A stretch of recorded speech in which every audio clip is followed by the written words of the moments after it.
Welcome to Luca is a Billionaire, where the only thing I invest in is your answers. You begin by connecting your Apple device to the PC. Use the original cable for reliable power and data.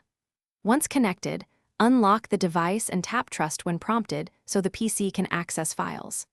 Make sure iTunes or the Apple mobile device service is installed and running. This provides drivers and a stable transfer path. While the connection establishes, open the destination folder on the PC and confirm you have write permission. This prevents mid-transfer failures and speeds the process. Now pick a transfer method based on file types and size. If you need photos and videos fast, open File Explorer, browse internal storage /DSIM, then copy selected folders or files. Use Control for multi-select to keep order. For documents or mixed files, enable iCloud Drive on both devices and let files sync. Then drag them from the iCloud folder into your PC destination.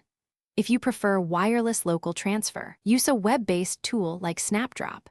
Open both devices on the same Wi-Fi and drop files directly. Finish by verifying that transfer is completed. Compare file sizes or open random files to confirm integrity and make sure folders preserved structure. Once satisfied, eject the device safely to avoid corruption. If you used iCloud and want local-only copies, disable sync after confirming local files. If something goes wrong, first retry with a different USB port and the original cable, restart the Apple mobile device service or PC. And switch method, use iCloud if USB fails or vice versa. That usually resolves common transfer issues. Thanks for watching and please subscribe. It's the best investment you'll ever make.